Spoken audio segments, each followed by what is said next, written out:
আবারও চলে এসেছি আর একটি প্রশ্নবিচিত্রার ভিডিও নিয়ে। আজ আমরা এই ভিডিওর মাধ্যমে আলোচনা করব ক্লাস 11 ফার্স্ট সেমিস্টার সংস্কৃত রায়মার্টিন প্রশ্নবিচিত্রা মডেল 1 এবং 2। এই মডেল 1 এবং 2-র যে সমস্ত প্রশ্ন রয়েছে সমস্ত প্রশ্নের উত্তর নিয়ে আমরা এই ভিডিওর মাধ্যমে আলোচনা করব। তোমরা সম্পূর্ণ ভিডিওটি দেখো, তাহলে সমস্ত প্রশ্নের উত্তরগুলো জেনে যাবে। দেখো, 1 নম্বর প্রশ্ন রয়েছে অর্কপত্রাণি ভক্ষয়িত্বান ধি ভুগেশ্বস্মি কে অর্কপত্র ভক্ষণ করেছিল? উত্তরটি হবে অপশান বি, উপমন্যু। তারপরে দ্বিতীয় প্রশ্ন দেখো, তো তাং চক্ষুস্তং করিষ্যত দেবভিষ জাভিতি, এখানে তো বলতে কাকে বলা হয়েছে? উত্তর হবে অশ্বিন্যকে। 3 নম্বর প্রশ্ন দেখো, গুরু গৃহে উপমন্যু কাজ ছিল? উত্তর হবে অপশান এ, গোরক্ষা। তারপর 4 নম্বর প্রশ্ন দেখো, চাহনি পদটির সন্ধি বিচ্ছেদ? উত্তরটি হবে অপশান এ, চ যোগ অহনি। তারপরে 5 নম্বর প্রশ্ন দেখো, উপমন্যু কথা আখ্যায়িত্রী গুরু হলেন? উত্তর হবে আয়ধম্য, অপশান ডিতে রয়েছে তোমাদের। তারপরে দেখো 6 নম্বর প্রশ্ন, বর্ষা বর্ণনম কবিতার রচয়িতা? উত্তর হবে অপশান এ, বাল্মীকি। তারপর 7 নম্বর প্রশ্নটি দেখো, সংপস্য তং নভ, এখানে তং বলতে কাকে বোঝানো হয়েছে? উত্তরটি হবে অপশান বি, লক্ষণকে। তারপরে 8 নম্বর প্রশ্নটি দেখো, বর্ষাকালে ময়ূরেরা কি করে? উত্তর হবে অপশান এ, নাচে। 9 নম্বর প্রশ্ন দেখো, বর্ষা বর্ণনম পাঠ্যাংশে উল্লেখিত 4টি প্রাণী হলো? এবার দেখো 1 নং এবং 2 নং বিবৃতি রয়েছে। এর 1 নংয়ে রয়েছে ব্যাং, ময়ূর, হাতি, বক। ওকে, এবং 2 নম্বরটায় রয়েছে বর্ষা বর্ণনম পাঠ্যাংশে ছোট পাদতন্ত্রী বলতে হাতির কথা বলা হয়েছে। এবার দেখো, এই যে উপরোক্ত আলোচনা থেকে দুটির সাপেক্ষে নিম্নলিখিত বিকল্পগুলির থেকে উত্তর বাছতে বলেছে। আমাদের উত্তরটি হবে অপশান এ, বিবৃতি 1 সত্য এবং বিবৃতি 2 কিন্তু মিথ্যা। ওকে, চলো 10 নম্বর প্রশ্ন দেখো, ষট পদগে পদটির সংস্কৃত প্রতিশব্দ হলো? উত্তর হবে অপশান ডি, ভ্রমর কুলে। তারপরে দেখো 11 নম্বর প্রশ্ন, কৃপণ কপালী গ্রন্থের রচয়িতা হচ্ছে শ্রীজীব ন্যায়তীর্থ? অপশান সিতে তোমাদের রয়েছে। পরের প্রশ্নে চলো 12 নম্বর প্রশ্ন দেখো, কর্ত পশ্য এখানে কর্ত হলেন? উত্তর হবে কপালী, অপশান বিতে রয়েছে। তারপরে দেখো তোমাদের 13 নম্বর প্রশ্ন, আগচ্ছুত ভবান, এখানে ভবান বলতে বোঝানো হয়েছে? উত্তর হবে বৈদ্য, অপশান এতে রয়েছে তোমাদের। 14 নম্বর প্রশ্ন দেখো, তিষ্ঠতু মে দক্ষিণা, এখানে মে বলতে কার কথা বলা হয়েছে? উত্তর হবে মে বলতে বৈদ্যস্যকে বোঝানো হয়েছে। দেখো অপশান ডিতে রয়েছে। তো 15 নম্বর প্রশ্ন দেখো, অয়ম হমস্মি পদটির সন্ধি বিচ্ছেদ করো? উত্তর হবে অপশান এ, অয়ম যোগ অহম যোগ অস্মি। 16 নম্বর প্রশ্ন চলো দেখো, 16 নম্বর প্রশ্ন রয়েছে গিরি যোগ ইন্দ্র, এর সন্ধি বিচ্ছেদ পদটি হলো? উত্তর হবে অপশান ডি, গৃন্দ। তারপর আছে পুনঃ যোগ ইন্দু, এর সন্ধি বিচ্ছেদ পদটি? উত্তরটি হবে অপশান সি, পুণ্যেন্দু। তারপর 18 নম্বর প্রশ্ন দেখো রয়েছে মত যোগ ঐক্যম, এর সন্ধিবদ্ধ পদটি হলো? উত্তর হবে অপশান বি, মতক্কম। তারপর 19 নম্বর প্রশ্ন রয়েছে মহচ্চক্রম, পদটির সন্ধি বিচ্ছেদ হবে মহৎযোগ চক্রম। দেখো তোমাদের অপশান বিতে রয়েছে। 20 নম্বর প্রশ্নটি দেখো, অকৃষ্ট পদটির সন্ধি বিচ্ছেদ? উত্তর হবে অপশান সি, অকৃষ্টযোক্ত। তারপর 21 নম্বর প্রশ্ন, ভবজ জীবনম পদটির সন্ধি বিচ্ছেদ? উত্তর হবে অপশান এ, ভবযোগ জীবনম। 22 নম্বর প্রশ্ন দেখো, বালক শব্দের প্রথমার দ্বিবচন? উত্তর হবে বালক। তারপরে তোমার 23 নম্বর প্রশ্ন দেখো, দ্বিসংখ্যাবাচক শব্দের প্রথম স্ত্রীলিঙ্গ? উত্তরটি হবে দে, অপশান বিতে রয়েছে। তো 24 নম্বর প্রশ্ন দেখো, অস্মৎ শব্দের পঞ্চমীর এক বচন? উত্তর হবে অপশান বি, মত। তারপর দেখো, ভূধাতুর লটের প্রথমা এক বচন? উত্তরটি হবে ভবতী, অপশান সিতে রয়েছে। তারপরে দেখো, কৃত ধাতুর লিট মধ্যম পুরুষ এক বচন? উত্তরটি হবে অপশান বি, করিষ্যতি, করিষ্যসি। তারপরে দেখো তোমার 27 নম্বর প্রশ্ন, গম ধাতুর লং উত্তম পুরুষের এক বচন? উত্তর হবে অগচ্ছম, অপশান এতে আছে। 28 নম্বর প্রশ্ন, প্রাপ্য পদের ব্যুৎপত্তি কী? উত্তর হবে দেখো পূর্বক আপ যোগ ল্যাপ, কোথায় রয়েছে? অপশান বিতে রয়েছে। 29 নম্বর প্রশ্ন দেখো, নৃত্যাপত্রীর ব্যুৎপত্তি কী? উত্তর হবে নিযোক্তা, অপশান সিতে রয়েছে তোমাদের। পরের প্রশ্নে চলো। দেখো পরের প্রশ্নটি,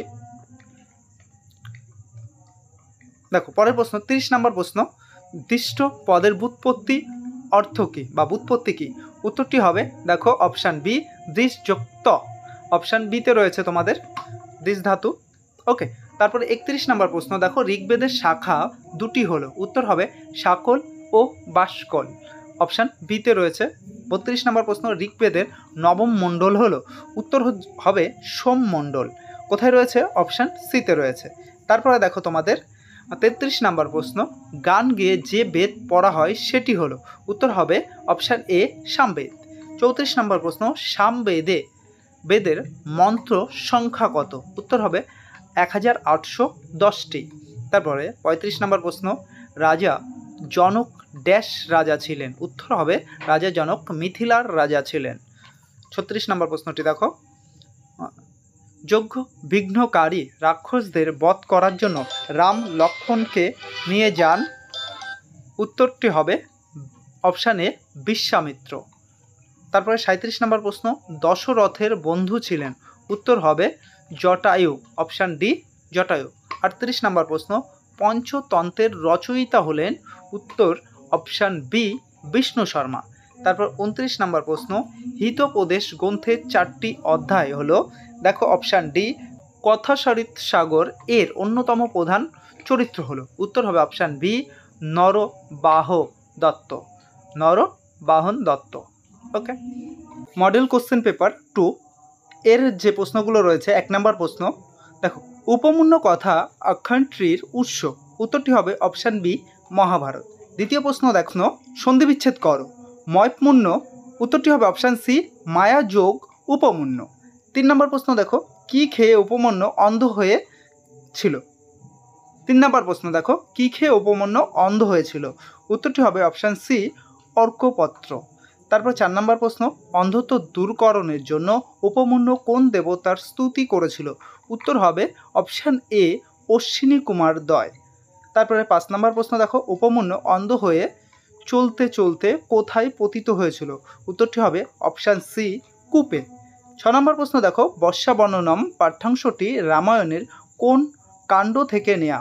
উত্তর হবে অপশান সি, কিষ্কিন্ধা কাণ্ড থেকে। 7 নম্বর প্রশ্নটি দেখো, অয়ং সকাল সংপ্রাপ্ত।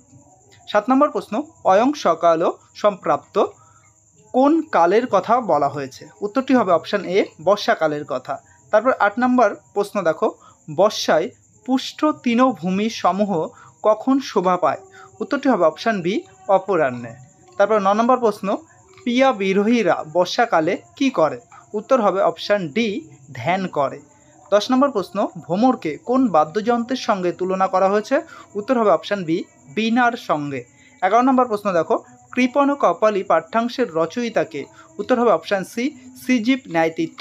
12 নম্বর প্রশ্নটি দেখো, কৃপণ কপালী পাঠ্যাংশে মূলত যে রসাশ্রিত হলো তা হলো হাস্যরস, অপশান এতে আছে উত্তরটি।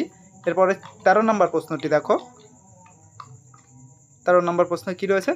কৃপণ কপালী পাঠ্যাংশে মোট কয়টি চরিত্রের সংলাপ আছে?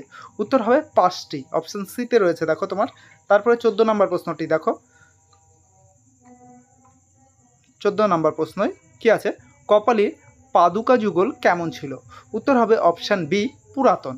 তারপর দেখো 15 নম্বর প্রশ্ন, কপালীর পাদুকা যুগলের সঙ্গে কি চির বিনষ্ট হয়েছিল? উত্তর হবে অপশান ডি, ছত্র। তারপরে দেখো 16 নম্বর প্রশ্ন, শশাঙ্ক পত্রের সন্ধি বিচ্ছেদ হবে। অপশান বি, শস্য যোগ অঙ্ক। কী হবে? শস্য যোগ অঙ্ক, শশাঙ্ক। ওকে, তারপরে 7 নম্বর প্রশ্ন দেখো, দেবেন্দ্র পত্রের সন্ধি বিচ্ছেদ হবে। উত্তর হবে অপশান সি, দেব যোগ ইন্দ্র। তারপর 18 নম্বর প্রশ্ন দেখো, ঐক্যকম পত্রের সন্ধি বিচ্ছেদ। দেখো এক যোগ এক কম, এক যোগ এক ক্রম। তারপর 19 নম্বর প্রশ্ন দেখো, শরৎচন্দ্র পত্রের সন্ধি বিচ্ছেদ হবে। উত্তরটি হবে অপশান এ, শরৎ যোগ চন্দ্র। তারপর দেখো 20 নম্বর প্রশ্ন, ষষ্ঠ পত্রের সন্ধি বিচ্ছেদ হবে। উত্তর হবে অপশান ডি, শস যোগ থ, শস্য যোগ থ। তারপর 21 নম্বর প্রশ্ন দেখো, প্রাগেব পদটির সন্ধি বিচ্ছেদ হবে প্রাক যোগ এব, প্রাক যোগ এব। 22 নম্বর প্রশ্ন দেখো, লতা শব্দের তৃতীয়ার এক বচন, উত্তরটি হবে অপশান বি লতয়া। 23 নম্বর প্রশ্ন দেখো, পুংলিঙ্গ এক শব্দের ষষ্ঠী বিভক্তির রূপ, উত্তর হবে একস্য, অপশান এতে আছে দেখো। তারপরে দেখো, যুষ্মৎ শব্দের পঞ্চমী বিভক্তির এক বচনের রূপ হবে, উত্তরটি হবে তস। দেখো তোমাদের কোথায় রয়েছে, ডিতে আছে অপশান। তারপর দেখো, ভূ ধাতুর লট উত্তম পুরুষ বহু বচনের রূপটি হবে ভবাম, দেখো অপশান ডিতে আছে। তারপরে 26 নম্বর প্রশ্ন, গম ধাতুর লং মধ্যম পুরুষ এক বচনের রূপটি হবে, উত্তর হবে অগচ্ছ, অগচ্ছ।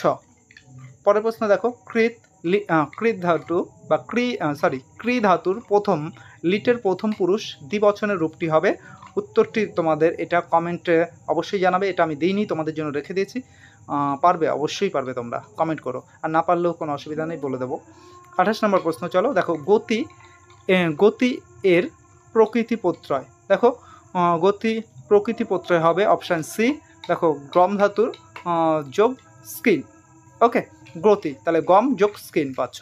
তারপরে তুমি চলে আসো 29 নম্বর প্রশ্ন দেখো, প্রমণ্যর এর প্রকৃতি প্রত্যয় হবে, উত্তর হবে প্রপূর্বক নম যোগ ল্যাপ। তারপরে তোমার 30 নম্বর প্রশ্ন দেখো, বধাতুর বদ যোগ ত এর প্রকৃতি প্রত্যয়, উত্তর হবে উদিত, অপশান এতে রয়েছে তোমার। 31 নম্বর প্রশ্নটি দেখো, সংবাদ সুক্ত শব্দের সংবাদ এর অর্থ, উত্তর হবে কথোপকথন, অপশান বিতে রয়েছে তোমার। 32 নম্বর প্রশ্ন দেখো, ঋগ্বেদের মোট মণ্ডল সংখ্যা কত, উত্তর হবে 10। তারপরে 33 নম্বর প্রশ্ন, সাম শব্দের অর্থ হবে, উত্তর হবে গান, সাম শব্দের অর্থ গান। 34 নম্বর প্রশ্ন দেখো, কেন পরিষদ কোন বেদের অন্তর্গত, উত্তর হবে অপশান বি সামবেদের। তারপরে 35 নম্বর প্রশ্ন দেখো, আদি কাব্য নামে পরিচিত, উত্তর হবে অপশান এ রামায়ণ। তারপর 36 নম্বরে দেখো একটা বিবৃতি রয়েছে, অপশান বিবৃতি 1-এ রয়েছে রামায়ণের পঞ্চম কাণ্ড হলো কিষ্কিন্ধা, আর বিবৃতি 2-তে রয়েছে অযোধ্যা কাণ্ডে কৈকেয়ী রাজা দশরথের কাছে দুটি বর চেয়েছিল, এবং 3 নম্বর বিবৃতি রানী সুমিত্রার পুত্র হলেন শ্রীরাম, আর 4 নম্বর বিবৃতি রাম সীতা ও লক্ষ্মণ সহ বনবাসে গিয়েছিলেন। এই উপরোক্ত বিবৃতির সাপেক্ষে নিম্নলিখিত বিকল্পগুলি থেকে বেছে নিতে বলেছে, দেখো উত্তরটি হবে আমাদের অপশান বি, প্রথম বিবৃতিটি মিথ্যা, দ্বিতীয়টি সত্য, তৃতীয়টি মিথ্যা এবং চতুর্থটি সত্য। 37 নম্বর প্রশ্ন চলো দেখো, রামায়ণ গ্রন্থটি আসলে কোন ভাষায় লেখা, উত্তর হবে অপশান সি সংস্কৃত ভাষায়।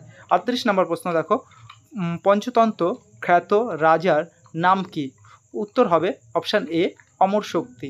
তারপরে দেখো 29 নম্বর প্রশ্ন, হিতোপদেশ এর গ্রন্থ বিভাগ সংখ্যা কয়টি, উত্তর হবে 4টি। তারপরে লাস্ট 40 নম্বর প্রশ্ন, কথাসারিত সাগর গ্রন্থের রচয়িতাকে, উত্তর হবে সোমদেব। ভিডিওটি কেমন লাগলো অবশ্যই কমেন্টের মাধ্যমে জানিও, আর আমাদের এই চ্যানেলে নতুন হয়ে থাকলে চ্যানেলটিকে সাবস্ক্রাইব করো, আর আমাদের পরিবারের সঙ্গে যুক্ত হয়ে আমাদের পরিবারটিকে আরও বড় করে তোলো।